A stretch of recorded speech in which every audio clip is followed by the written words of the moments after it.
Hi, I'm Paul O'Coin from businesspartnerforhire.com. And today I'm here to talk to you about whether or not all of your employees should have goals to be working on. When I sold my company at the end of 2015, we had 23 employees, and all of our employees had goals. And it didn't happen overnight. It was something that evolved within the company. It involved the managers being able to understand how to set proper goals with their employees. And what we found was that as long as we had at least one, that's how we would start. And how I'd recommend you start is just start with one. Don't start with three. Start with one that's really clear, that the employee's clear about. Clarity is very important. And we would do it every 90 days, and we would absolutely sit down with them and check in with them and see how it went, and held them accountable along the way. Maybe we might check in with them through the quarter, but sometimes we wouldn't. But we would sit down with them at the end of every quarter and go through it, and then set a new goal for the next 90 days for them to work on. So what it did is it really cemented the conversation that you could have with the employee, because it was your chance as an employer to say, this is what's really important to me. And they could give you feedback in terms of what they felt was some of the most important things that they could be working on.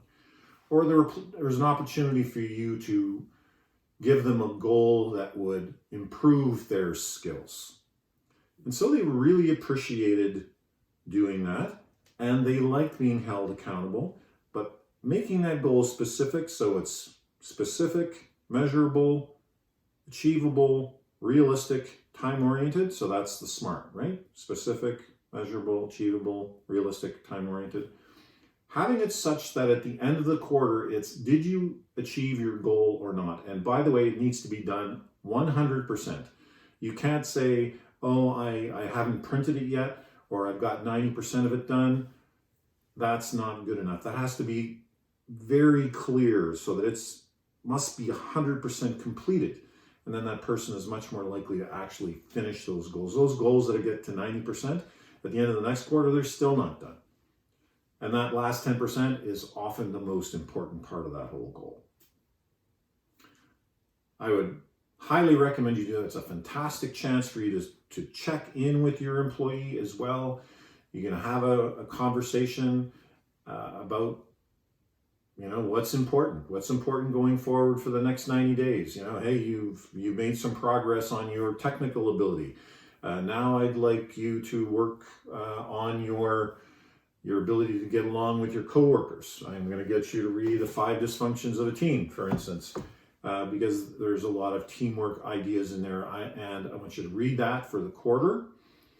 And so that's your one goal. If you want to have an optional goal, you can actually write me something up about what you found was the most important part of reading that book. And that meeting only has to last for 10 or 15 minutes.